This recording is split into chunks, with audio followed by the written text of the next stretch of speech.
Bienvenidos al podcast TechOp 503 de Noticias El Salvador SV. En este espacio de conversación y reflexión exploramos juntos temas de actualidad del Salvador y el mundo. Puedes colaborar con este proyecto vía PayPal y en los links que encontrarás en la descripción. Búscanos en tu plataforma favorita, en Spotify, Amazon Music, Apple Podcast, TuneIn Radio. Estamos en casi todas las plataformas como TechOp 503 de Noticias El Salvador SV. Gracias totales. Viernes 13 de febrero de 2026. Hoy tenemos sobre la mesa, dos realidades que parecen sacadas de universos completamente distintos. ¿Completamente? Por un lado, una tragedia que golpea el corazón de una capital centroamericana, San Salvador. Un incendio que ha dejado una estela de devastación. Y por otro, a miles de kilómetros, en los mercados digitales se desata la euforia. Un dato económico en Estados Unidos que dispara el precio del Bitcoin. A primera vista, parecen dos mundos que no tienen nada que ver. Exacto. No podrían ser más ajenos.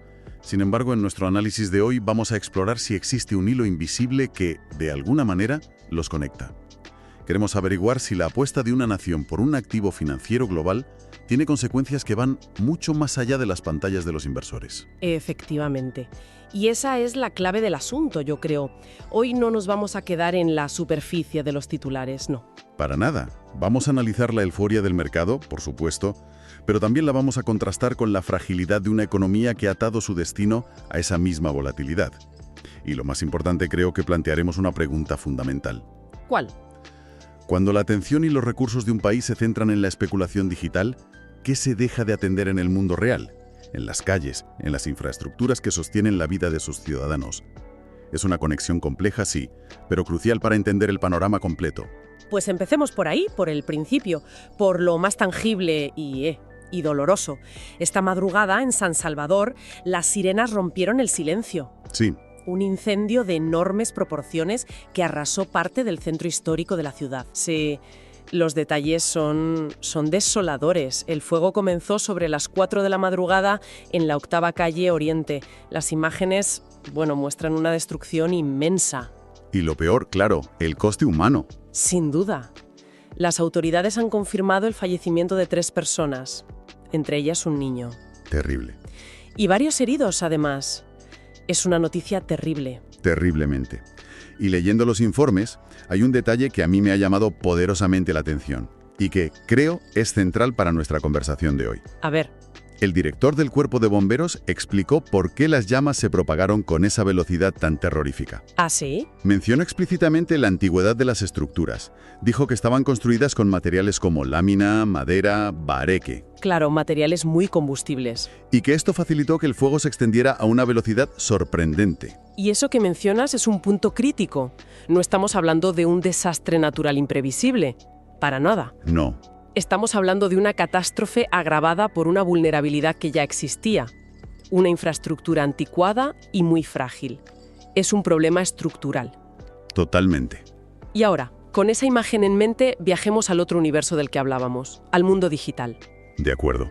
Mientras esto ocurría en San Salvador, en los mercados, la historia era de optimismo desbordado. La noticia del día fue que el Bitcoin superó de nuevo la barrera de los $69,000. Con una subida repentina, además. Sí, de casi un 4% justo al abrir Wall Street. La pregunta es obvia. ¿Qué provocó esta euforia? Pues el detonante fue un número. Un simple dato publicado por el gobierno de Estados Unidos. El índice de precios al consumo, el IPC. La inflación. Exacto. Resultó que la inflación general fue del 2,4%, una décima menos de lo que todo el mundo esperaba. La subyacente, que es la que más miran los economistas, cumplió las previsiones del 2,5%, pero aún así se situó en su nivel más bajo en casi 5 años. Vale. Entiendo la teoría económica básica. Menor inflación significa que es más probable que el Banco Central de Estados Unidos, la Reserva Federal, baje los tipos de interés. Eso es. Para estimular la economía. Y con el dinero más barato, los inversores se animan a comprar activos de más riesgo, como el Bitcoin. Pero me sorprende la magnitud de la reacción. ¿Realmente una décima, un 0,1%, es suficiente para provocar este revuelo? ¿No hay más factores en juego? Es una excelente pregunta porque tocas el punto clave. No fue una reacción generalizada. Y aquí la cosa se pone interesante. A ver. Si bien el Bitcoin se disparó, las acciones en Estados Unidos, que teóricamente deberían beneficiarse por la misma razón, apenas se movieron. De hecho, cotizaban con ligeras caídas. Qué curioso. Y el dólar, medido por el índice DXY, Un momento. Para la audiencia, ¿qué es exactamente el DXY y por qué nos importa en esta historia? buena apreciación. El DXY, o índice del dólar estadounidense, es básicamente una cesta que mide la fuerza del dólar frente a otras divisas importantes, como el euro o el yen. Es un termómetro. Vale.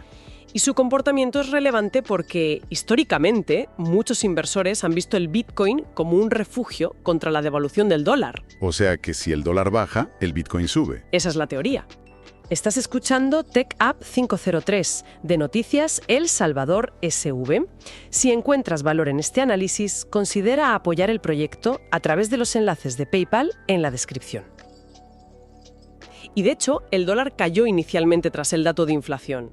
Pero, y esto es lo importante, se recuperó muy rápido. Esto nos confirma que la euforia fue un fenómeno muy concentrado en el ecosistema cripto. Casi una reacción pavloviana a la palabra inflación baja. Lo que sugiere que el mercado está muy sensible, quizás incluso frágil. De hecho, a pesar de la subida, he leído a varios analistas técnicos que piden cautela. Sí, hay mucha prudencia. Mencionan que el precio sigue atrapado en una formación que llaman cuña descendente. Suena muy técnico, pero ¿qué significa en la práctica? Pues significa que hay que ser prudentes. Imagina un triángulo que se va estrechando y que apunta ligeramente hacia abajo. El precio sube y baja dentro de ese triángulo, pero cada máximo es un poco más bajo que el anterior y cada mínimo también. Vale, como si perdiera fuerza. Exacto. Es una señal de compresión, de que el mercado está perdiendo impulso y no tiene clara la dirección. Por eso muchos operadores están esperando a ver si el precio rompe con fuerza por arriba, superando esa zona crítica de los $69.000. El máximo de 2021. Justo. O si por el contrario se desploma rompiendo por abajo. La cuña descendente es, en esencia, la calma tensa antes de una posible tormenta. Fascinante. Así que tenemos un precio que sube con euforia, pero que técnicamente está en una zona de máxima indecisión. La receta perfecta para la volatilidad. Y esta volatilidad, que para un inversor en Nueva York es una oportunidad de ganar o perder dinero en un día, adquiere una dimensión completamente diferente cuando hablamos de un país como El Salvador. Y aquí es donde los dos universos colisionan de forma brutal. Porque El Salvador no es un inversor más. No. Es el primer y único país del mundo que ha adoptado el Bitcoin como moneda de curso legal y que ha invertido una parte significativa de sus reservas en este activo. Por lo tanto, esa calma tensa de la que hablamos no es una anécdota de mercado para ellos. Es un factor de riesgo para su economía nacional. Exacto. Y esto no es una especulación nuestra. Hay informes económicos muy recientes que lo dejan meridianamente claro. He visto uno cuyo titular era demoledor. ¿Cuál? Caída del Bitcoin presiona la deuda del Salvador y complica la relación con el FMI. Ese titular lo resume todo. El Salvador lleva tiempo negociando un acuerdo de financiación crucial con el Fondo Monetario Internacional. Sí. Y según múltiples análisis, dos de los principales escollos en esa negociación son, por un lado, el retraso en una necesaria reforma de las pensiones y, por otro, explícitamente la política gubernamental de compra de Bitcoin. O sea que el FMI lo señala directamente. Directamente, la volatilidad del activo y la falta de transparencia sobre las tenencias del país genera una enorme desconfianza en un organismo como el FMI, que valora por encima de todo la estabilidad y la previsibilidad. Entonces, la misma volatilidad que hoy celebra un trader, mañana puede ser el argumento que use el FMI para endurecer las condiciones de un préstamo que el país necesita. Has dado en el clavo. Pero para entender la verdadera dimensión de esta volatilidad, propongo que miremos más allá del precio diario. ¿A dónde? Hay que sumergirse en los datos de la propia red de Bitcoin, en lo que se conoce como métricas on-chain. Vale, salgamos del análisis técnico y entremos en el fundamental. He oído hablar mucho del ratio MBRV como un indicador clave de la salud de la red. ¿Podrías explicárnoslo de forma sencilla? Claro, piénsalo así. El valor de mercado, la M del MBRV, es la capitalización total, o sea, el precio de hoy multiplicado por todas las monedas que existen. El valor de mercado. Fácil. Exacto. Pero el valor realizado, la RV, es más inteligente. En lugar de usar el precio de hoy, valora cada moneda al precio que tenía la última vez que se movió. Es como si calculáramos el precio de compra medio de todos los tenedores de Bitcoin. El ratio MBRV simplemente compara estas dos cifras. De acuerdo. Si el ratio está muy por encima de 1, digamos en 3, sugiere que el mercado está sobrecalentado, en una burbuja. Si está por debajo de 1, indica que, en promedio, la gente está perdiendo dinero. Una señal de que el activo podría estar infravalorado. Entendido. Y aquí es donde los datos que hemos revisado se vuelven francamente alucinantes. Es que lo son. Porque a pesar de que el precio está rozando los máximos históricos de $69,000, el ratio MBRV está en 1,13. ¿1,13? Su punto más bajo desde marzo de 2023. Un momento en el que el Bitcoin valía solo $20,000. A primera vista esto no tiene ningún sentido. ¿Cómo es posible esta desconexión? Es una divergencia espectacular y nos cuenta una historia muy profunda sobre el mercado. Lo que nos dice es que la reciente corrección, la caída desde los máximos de hace unos meses, fue tan violenta que ha purgado a la mayor parte de la especulación. ¿A qué te refieres con purgado? A que muchos de los que compraron caro han vendido con pérdidas. Y el precio base de la red ha vuelto a niveles de un mercado bajista, profundo, a pesar de que el precio visible, el que vemos todos, sigue alto. El precio externo dice euforia, pero la valoración interna de la red susurra cautela, casi capitulación. ¿Y hay otras métricas que apoyen esta idea de capitulación? O no sé, ¿podría ser una simple anomalía del MBRV? Excelente pregunta. Y sí, hay otras que apuntan en la misma dirección. Por ejemplo, la puntuación Z del MBRV, que es una versión más sofisticada que tiene en cuenta los extremos históricos. ¿Y qué dice? Pues un análisis reciente la sitúa en lo que llama zona de capitulación. Este es el término que se usa para describir ese momento de pánico final en el que los últimos inversores optimistas se rinden y venden. Es el punto de máximo pesimismo. Que, paradójicamente, suele marcar el suelo de un mercado. Exactamente. El análisis concluye, y cito, que el fondo de esta tendencia bajista se está forjando en este momento. Este es increíble. Tenemos un mercado que, por un lado, reacciona con euforia a un dato macroeconómico. Sí. Pero que por debajo, en sus fundamentos, muestra signos de agotamiento y pesimismo extremo. Es la definición de un entorno impredecible y de alto riesgo. Exactamente. Y ahora volvamos a El Salvador. Imagina ser el ministro de Hacienda de un país y tener que gestionar tus finanzas nacionales basándose en un activo que presenta estas contradicciones tan salvajes. Es una locura. Un activo cuya valoración interna puede desplomarse mientras el precio parece estable, o viceversa. Es un desafío mayúsculo. Y esto nos lleva de vuelta a la pregunta inicial, a la conexión con el incendio en Salvador. Sí, es el momento de atar todos los cabos. Tenemos la tragedia, agravada por una infraestructura deficiente. Tenemos la apuesta nacional por un activo digital cuya principal característica es una volatilidad extrema y casi esquizofrénica. Y tenemos las dificultades para obtener financiación. Y las dificultades del país para obtener financiación internacional, en parte por esa misma apuesta.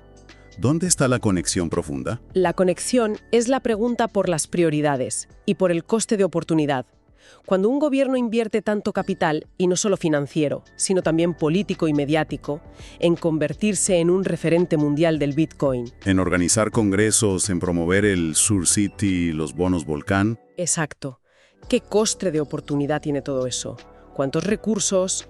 ¿Cuánto tiempo de gestión? ¿Cuánta atención política se desvía de problemas fundamentales y menos glamurosos, como la reforma de las pensiones o la modernización de las infraestructuras urbanas?